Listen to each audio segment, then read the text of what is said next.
Happy Friday the 13th, everybody. I know I don't make top 10 lists very often, but because it is kind of a horror holiday, and I feel like this is an actual horror holiday because Halloween is an actual holiday that everyone celebrates, and really only horror fans celebrate this day in particular. This isn't a, widely recognized holiday, or a holiday at all, technically. So I feel like this one's a little more ours, so to speak. And the Friday the 13th franchise is beloved, not only by me, but by millions of people. And it is a franchise that is extremely close to my heart. As you guys know, I'm very passionate about this franchise, and I have covered every film in this franchise, all 12 of them, on spoiler discussions. I did them a while back. Having watched those not too long ago, I honestly wish I would have waited till I was better at doing this than I did, but it was like, oh man, I want to get to the Friday the 13th. I want to get to the Friday the 13th. You know, it was something I was excited about, so I did it. Maybe I'll have to revisit them one day and redo it or something, because those reviews are not that amazing. I was really quick about it, and I didn't really know what I was doing at that point. Not that I really do now, but I sure as hell know a lot more than I did then, and I'm much better at it, if you can believe it, than I was. All right, let's get to it. I know I rambled way too much, and people are just waiting for this list. So we're gonna start here with number 10. I don't know where else I would start. Why would I start with number 7 or 5 or 2? No. Of course, we're starting with number 10. Now, this first kill is a kill that I love, but you don't really see a whole ton. So that's why it's so low on the list, but I just love the idea behind it, and when I get to fill in the blank of what happens, that's pretty much going to be the only one on this list like that. You do see a little bit, and that's this kill right here. Andy! Yeah? Are you still out there? I can't hear you. Yes, Andy's death from Friday the 13th, Part 3, 3D. I love this kill. I love that he is, it's a unique kill. He's walking around on his hands, and here's Jason hiding, waiting around the corner. He steps out, and boom. Now, it doesn't make much sense because he cuts him in half this way, and Jason clearly comes and brings the machete down straight through, so he should be halved this way, not this way. So it really doesn't make any sense when you see his body later. But I just love the idea of some dude walking around on his hands and then just being chopped in half. And the way his body falls, it's great stuff. All right, next up. Hey, you big hunk of a man, come and get me. Dan?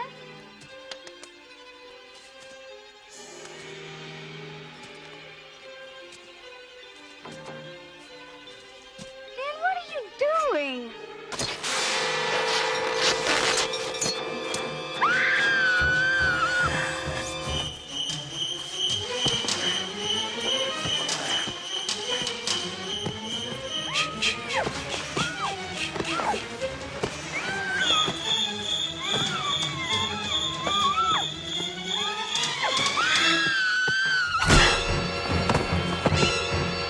This one's kind of a gimme. I mean, the sleeping bag kill is, very iconic to the franchise. They've even replicated it a couple times in the franchise since. The reason that it's so high or low on this list, I don't know which way to say that, I'll say low, is because you don't really see much. And I had saw that there was an edited version, this is the edited version. The unedited version was he smashed her against the tree a few times, 2 or 3 times. They said it was gratuitous and they didn't want it to be over long and whatnot. I would have preferred the more smashes. I just think there's a little more brutality to it. But I just love the concept behind this. This is another concept kill where it's just great execution, pun intended, where you're just taking someone in a sack and just smashing them up against a tree. Just great stuff. Next up.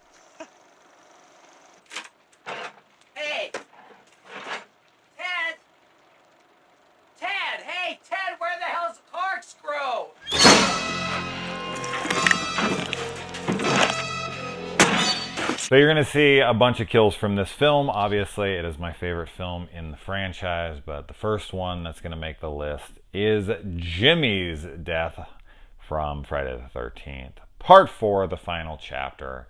And, you know, Crispin Glover is freaking wonderful in this movie. His dance moves and his discussions with Teddy and the dead fuck and the computer don't lie and all that stuff. There's a reason that this is the absolute quintessential slasher film to me. I think this is the greatest slasher film ever made. And although this death isn't all that inventive, I just love the way it's done. I love the corkscrew in the hand, all the blood rushing out, him kind of looking back and screaming, and then just boom, like he gets one in the hand and one in the face while his buddy's just sitting out there having a great time. He's just gotten laid, he's on top of the world, and then boom, he's just taken out just like that. Hey, at least this time, the guy got to get off first and then die. A lot of the times they get killed in the middle of the act, and it's like, could you at least let them come first? You know, so he did. He got to feel like he wasn't the dead fuck that he was anymore, but now he got fucked and he's now dead. So kind of reversed it. But anyway, moving on.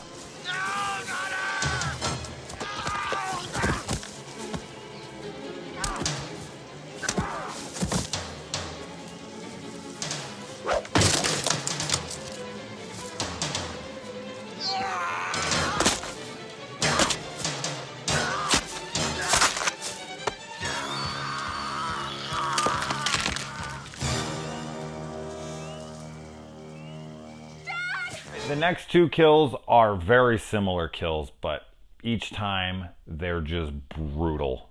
And, you know, as you saw, this is the awesome Sheriff Garris kill. What I love about this is that Sheriff Garris is, you know, he doesn't go out like a bitch. He goes out swinging. He really beats the shit out of Jason. I mean, this is one of the first times we actually get to see Jason getting beat up a little bit.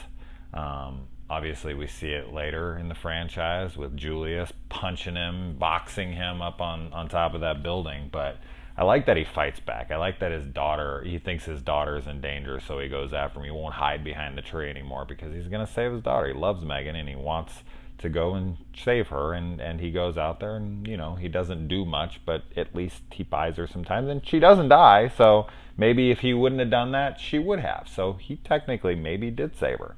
And man, just the way he folds that body over is brutal. All right.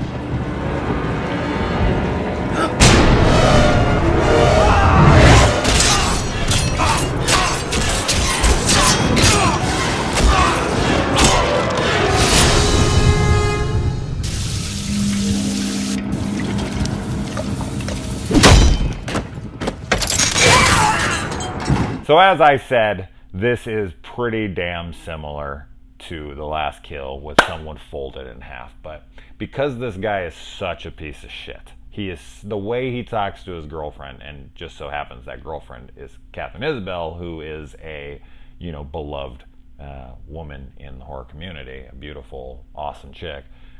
The way he treats her, and oh, it's awful. But like, to just have him flipped over, stabbed in the back multiple times, and then the bed collapsed on it, and you just see his legs and his body. It is a beautiful, brilliant kill. And I guess, unlike the sheriff's, it's just the fold. But this guy gets stabbed first, and then crumpled up, and it's fantastic. All right, moving on. Unfortunately, I can't show you this kill. I tried to edit it any way I could, and it just couldn't do it. It's a bummer. I wanted to show you the clip. I actually have it recorded, but there's nudity in it, and I know I'll get cited, whatever. I didn't put this fucking video together to have it taken down again because of some bullshit. But man, this would be higher on the list if I liked this movie more. That's really one of the only... This might be the best kill in the franchise. It's so damn brutal. The practical effect here is incredible. I wish the franchise was littered with more kills like this. This kill is incredible. When it slips through her body, and I watched this in slow motion because I was trying to edit out the tits and whatever. And I mean, it looks like a real human body. The signpost comes through her, right through her chest. He splits it up. Her whole body falls apart. It's incredible stuff. It's one of the greatest kills I've ever seen in a film. I love this kill, but I fucking hate this movie so much. And the fact that Jason isn't even really doing this kill also adds to why this is lower on the list than it is. But as a kill, it arguably is the best kill in this fucking franchise. So anyway, let's Hey, Paulie. Whoops. Dropped my bar of softball, buddy. Left you in here with the old pal. Ho, ho, ho, ho, ho.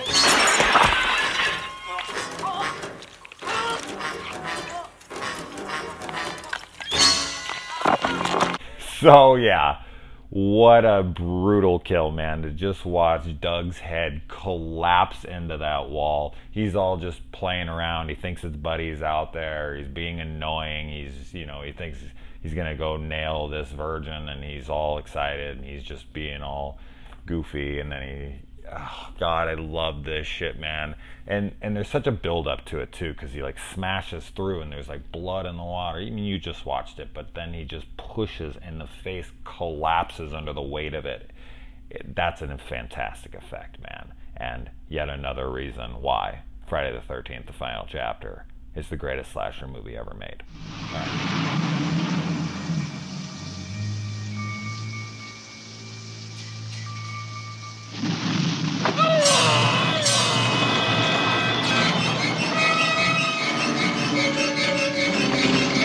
All right, time for the top three. As you saw, Mark's wheelchair death. Now, the actual like effect and all of that, is it all that great? No, not really. But killing a dude in a wheelchair, smashing him in the face, he's about to get laid. I don't know. He says he does all right, and I don't know what that means. I don't. Does his dick work? Is he? I mean, he says that the doctors think he's going to be paralyzed for life. So, like, does he have working plumbing? Like, can he fuck? I don't know. We'll never know. He won't know.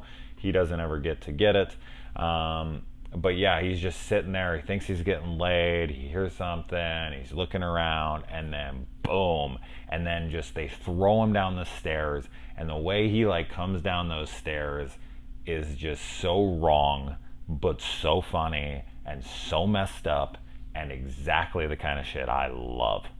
So Mark's death had to be in the top three. It's just such a fucking brutal, and you know, it's a death that you don't normally see. They don't kill handicapped people in movies like this, and it's fantastic. And that's why Friday the 13th Part 2 is this close to being the best Friday film. It's the only problem with the film is that they cut all the fucking gore out, and that pisses me off.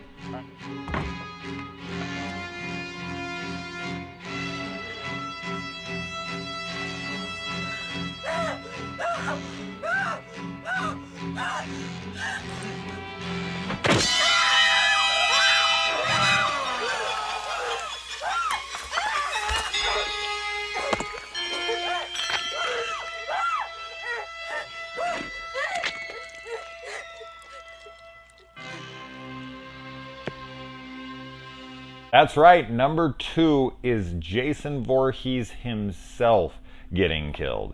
So all the other ones have been Jason or the spirit of Jason killing. And Jason himself has one of the greatest deaths in film history. Just the way he falls on the blade. Like, for him to come down, I love how it just hits. There's such a weight to how it hits in his head, and you can just hear it. Great sound design there, too. And it goes into his face, and he just kind of, he's kind of woozy. I'm feeling woozy here. And then he just falls onto the blade, and it splits his head, and you can see the skull actually, like, move back away from itself and push away. And then it just, blood runs down Tom Savini's best work, in my opinion. Like, I think that's the greatest effect that he's ever done. I mean, he came back to kill his creation, as he said, and I think that he saved the best for last when it came to that. Of all the Savini things that I've seen, this is probably my favorite he's ever done. I love it, and yet another reason why. Do I need to say it again? What could be number one? Well, if you're familiar with my opening for Slasher Sunday, you know what that is.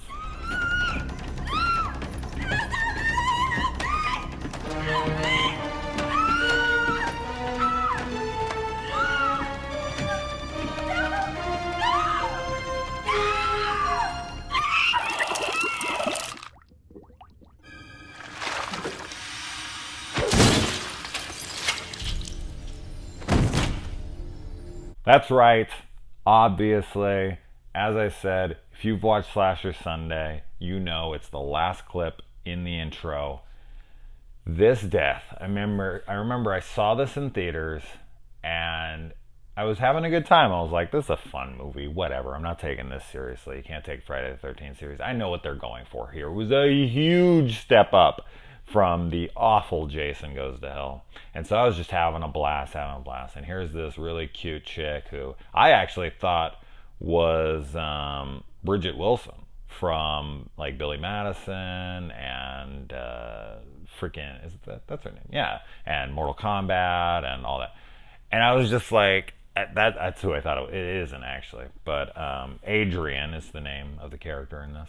She's there, he's pulling her over, and I'm like, what's he gonna do? And I saw the liquid nitrogen, and I'm like, oh, that's cool. And I remember he put her face in it, and I saw it, and you know, obviously I remember T2 when he shoots him, Hasta la vista, and he breaks apart. I was thinking like, oh, wouldn't it be so badass if he just pulled her out and he smashed her face? And I just thought like, it's not gonna happen. And then he just pulled her out and he smashed, and I just erupted like in cheers. I was like, yes! You know, there was probably only 2 people in the theater, so no one really gave a shit. But one of my favorite kills of all time. I mean, of any film ever in history, it's the one that made me the giddiest. And maybe because it's something I saw in theaters. You know, in theaters, I don't get a lot of great kills because I unfortunately didn't grow up. I wasn't really old enough to go to the theater. I didn't get to see any of the Friday the 13th in theaters. Jason X was the first Friday the 13th movie I got to see in the theaters, unfortunately. I wish I would have gotten to see all of them, but, you know, my age is not my fault, so I got to see what I got to see, and I was elated when I saw that. I just thought that was the greatest thing. I thought there's so many fantastic kills in this movie. So many funny one-liners. I love the little poke in the ribs, ain't gonna kill this guy, and then he puts the other one through, and he's like, yep, that ought to do it. I thought that was one of the funniest lines.